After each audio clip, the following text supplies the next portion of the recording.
Hello, I'm Brenda Martin with Inside Huntsville, and welcome to the show. The purpose of the show is to inform you, our viewing audience, about the many services available through the city departments. Today, we're highlighting a very important department, that is our transportation department, which under the umbrella is parking and public transit. For this segment, we will focus on public transit, and next week we will visit the parking section. Mr. Tommy Brown is the director of the department, and we have had the privilege of having him direct the efforts of Huntsville City Transportation for over 33 years. And of course, the goal is to provide adequate and efficient community transportation services to our general public. Tommy, welcome to our show, and thank you for being here. Thank you, Brenda. Happy to be here. Tommy, give us a little history about our transportation department here in Huntsville. It's very, very interesting, and you were there at the beginning. I was. Public transit started in Huntsville back in the early 80s, 1982 to be exact. At that time, the department was, well, there were three divisions under the traffic engineering department. There was traffic engineering, there was parking department, and there was a public transit department. In about 1990, the public transit department and parking department were split out. Traffic engineering was placed under the engineering department, and we became a standalone department at that time and have been operating as a standalone department for the last 24 years. Mm-hmm. Okay, well, give us kind of an overview of the transportation department. You've got two divisions actually under transportation. That's correct. We have the public transit division, which consists of about 50 employees and provides public transit services, and we have the parking division, which has about 50 employees also, and that department provides the parking for downtown Huntsville and some other activities that are important to the citizens. Mm-hmm. So what are the days of, what are the operation days, if you will? Okay, our public transit system is basically a Monday through Friday, 6 a.m. to 6 p.m. service. We operate every day. Some of the routes start at 6, some of them start at 6:30, and then some routes end at 6 and some end at 6:30, and those are the general hours that we operate. We also have a Saturday evening service that we provide in the downtown area that operates from 7 a.m. to 2 p.m. that just serves the downtown area. Mm-hmm. Now, give our viewers, and we'll also do this at the end of the show, but let's give them the telephone number just in case they're interested. All right. If anybody has any questions about public transportation in Huntsville, they can call our office. It's 256-427-6800, and they can ask for me, or there'll be folks that answer the phone that are well educated about our routes, where they go, the times, and that kind of thing. We got any number of people that can help someone figure out where they need to get to and give them the times and the information they'll need to make it work for them. Great. Now, does it cost anything to ride the shuttle? It does. The cost of the shuttle service, the bus service itself, is $1 for a general fare. For people who are senior citizens, people that are disabled, people that are on Social Security, Medicare, Medicaid can ride for 50 cents, as well as students that are going to or from school, either college or the city schools can ride for 50 cents as well. Mm-hmm. So we have discounted fares for some folks that make it a little easier to use the system.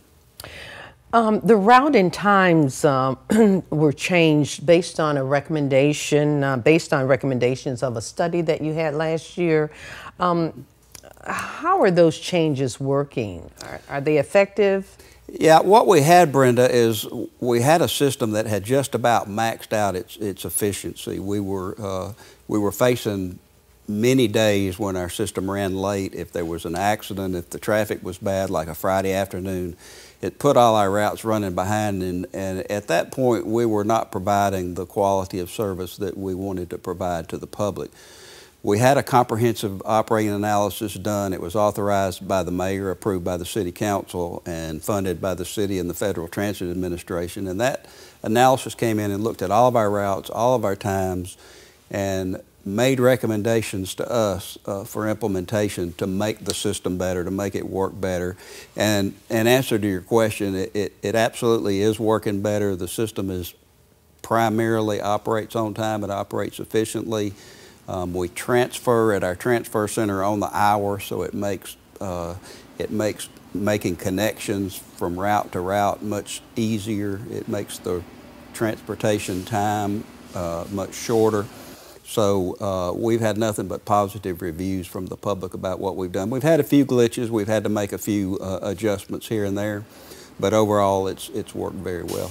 And I might add that it's almost doubled our number of riders. I think the additional convenience and reliability of the system, we're now running maybe 3,000 or so riders a day, depending on weather and that sort of thing, time of the month and weather. But we're transporting about 3,000 people a day on fixed route. And that's great. I mean, that is up from...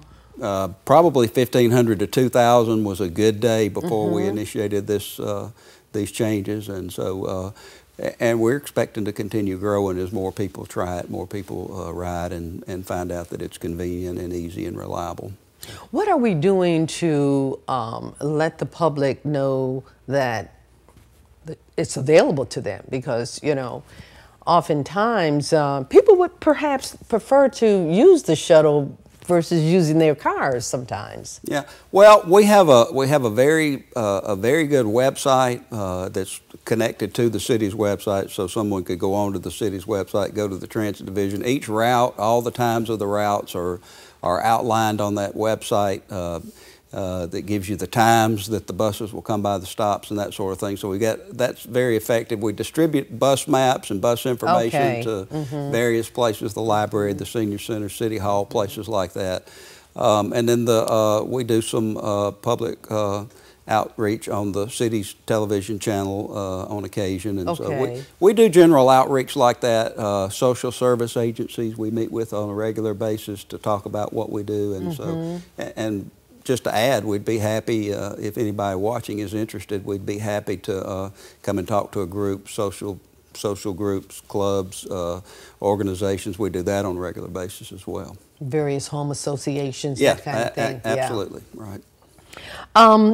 How do you determine where the routes go, and what can citizens do to request services available in their area?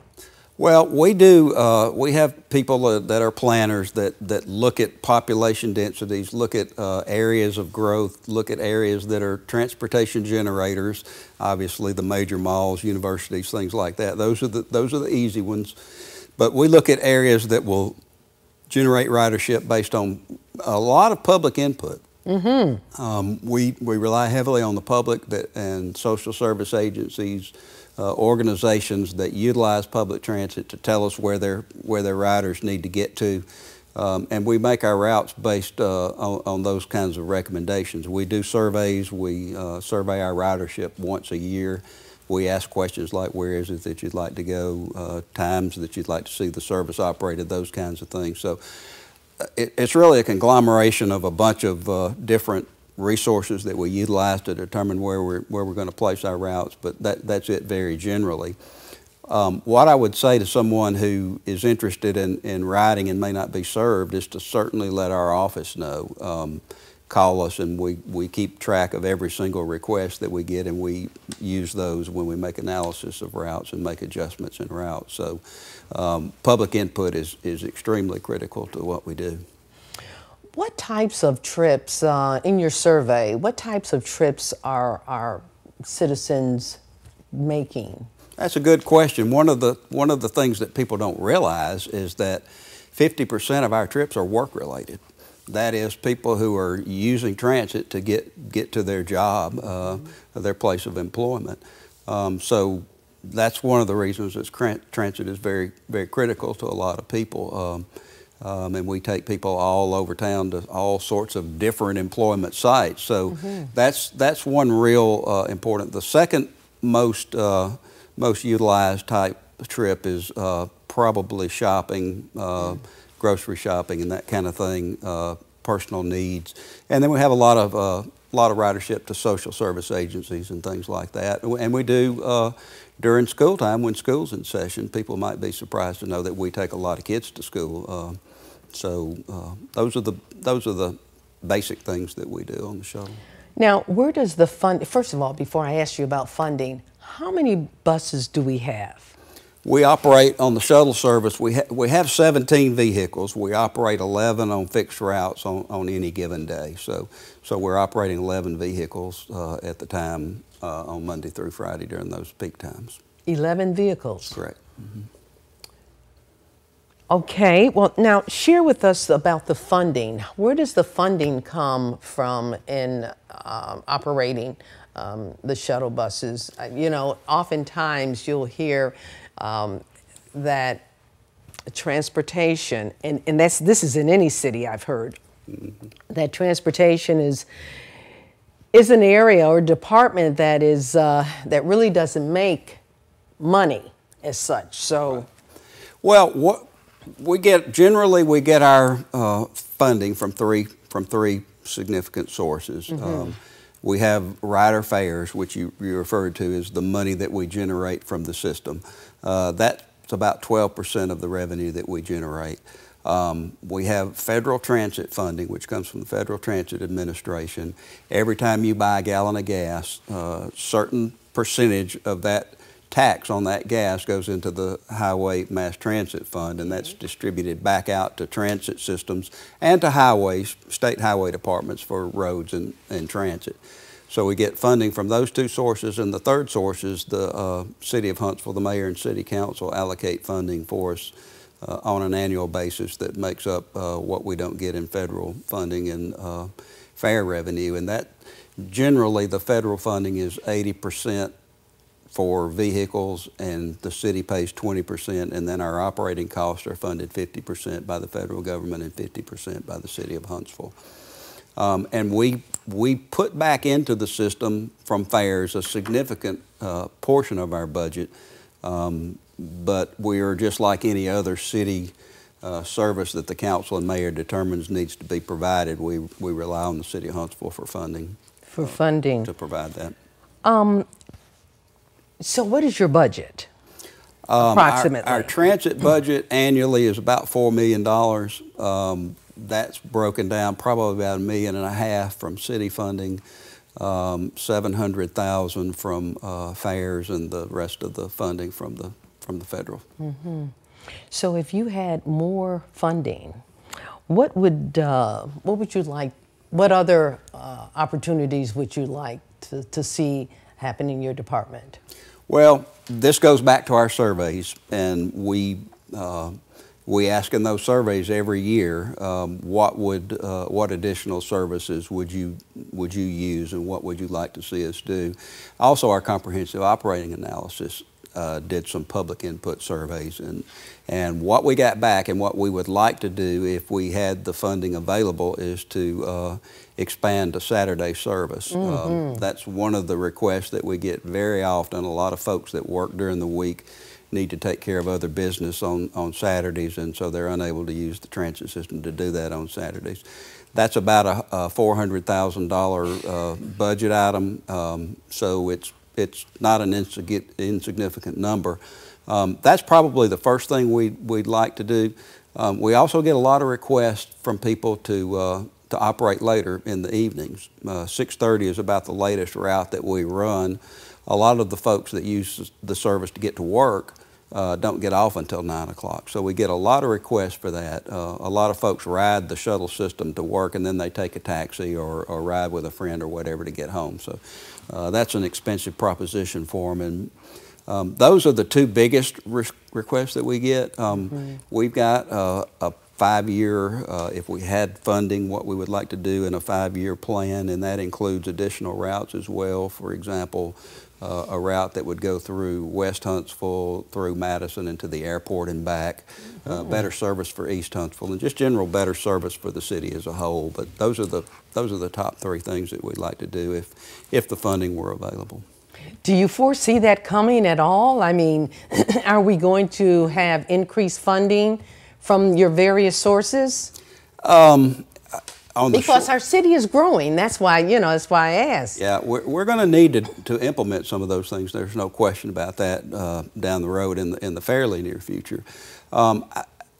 The issue with the federal funding sources, I don't see the federal funding sources expanding as your viewers probably recognize. The federal dollars are shrinking, not expanding, and so I don't see that in the short term. Hopefully, the economy will continue to improve, and those things will change.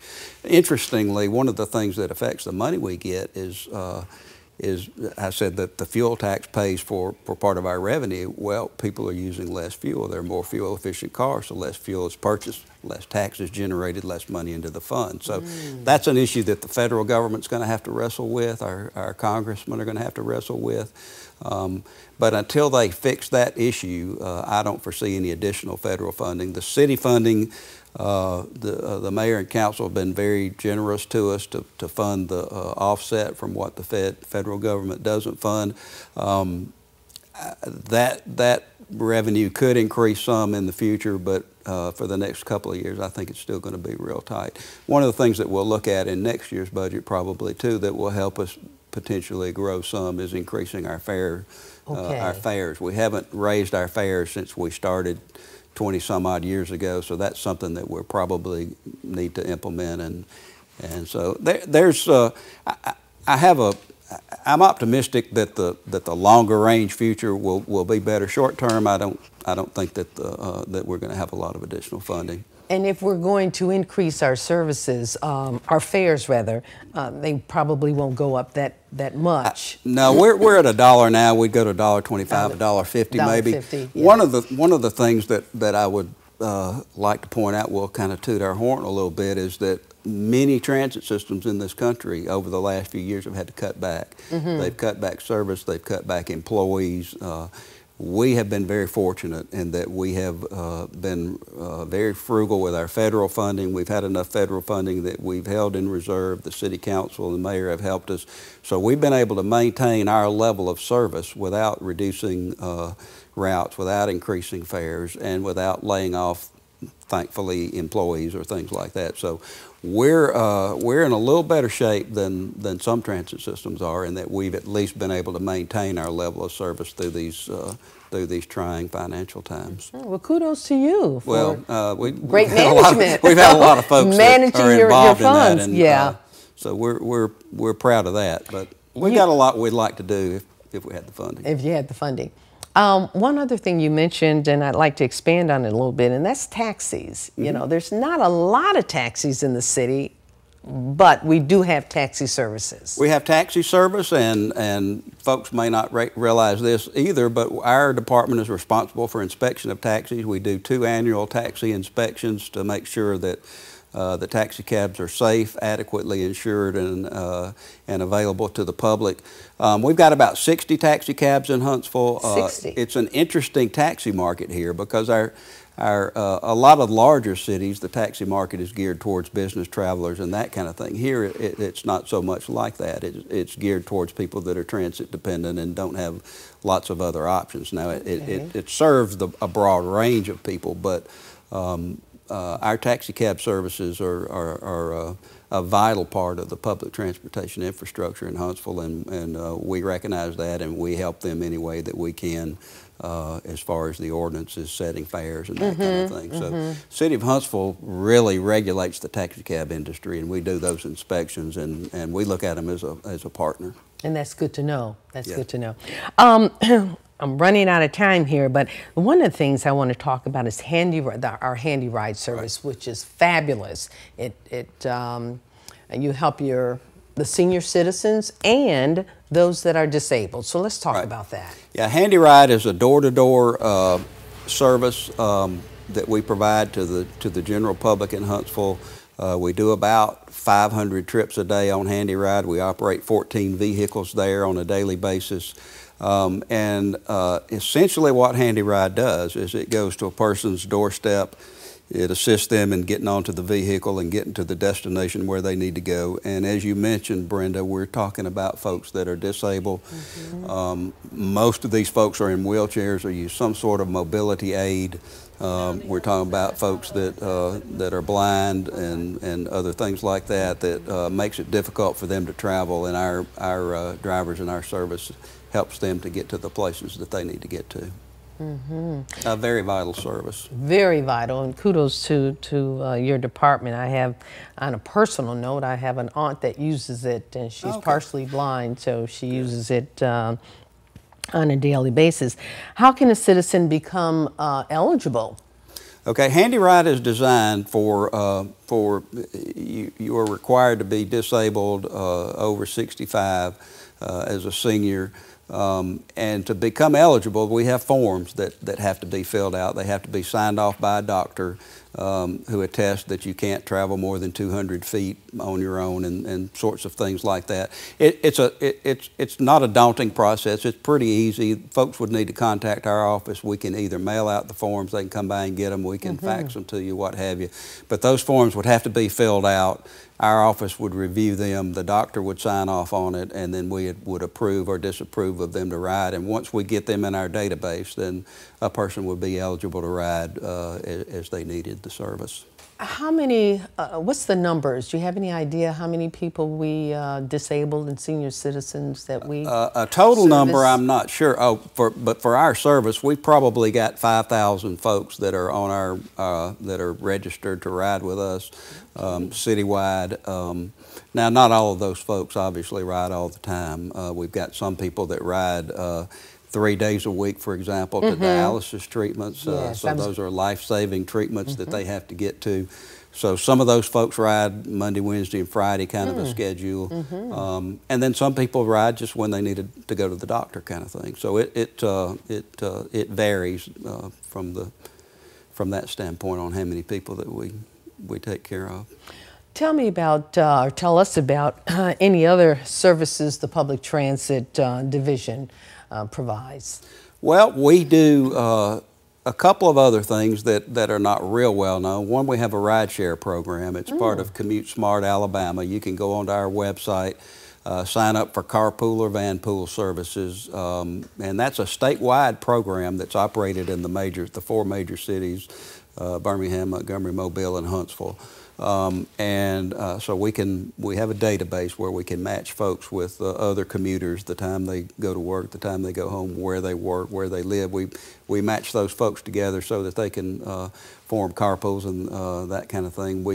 We do a good bit of transportation brokerage type things. In other words, people will come to us with transportation issues, transportation needs. We help those folks with those sorts of needs. So there's a wide variety of services that we offer that are not real well known and not used a whole lot, but there's a lot of things that we do in the department other than just fixed route transit at Handy Ride. Now, next week, hopefully you'll come back and talk about your other division. Happy to. And that division is? The parking department. People will recognize the parking department. We have all the garage parking lots downtown. If you go to a Civic Center event, you park with us. We also issue citations for handicap fire lane violations citywide.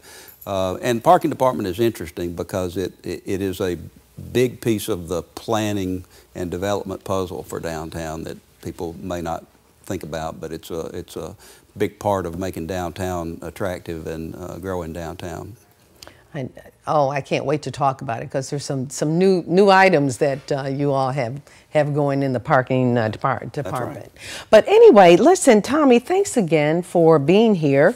And on behalf of the citizens, let me thank you for 30+ years.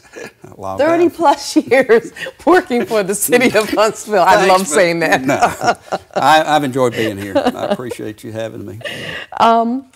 We want to certainly thank you for all that you've done, but what we'd like to do, Tommy, is to make sure that we have you scheduled for our next section. Be happy to be here. Okay, well, that's our show for today. We look forward to seeing you next time. Thanks for joining us. If you'd like to know more about our transportation services, call the office or check out our website. I'm Brenda Martin. Thanks for joining us.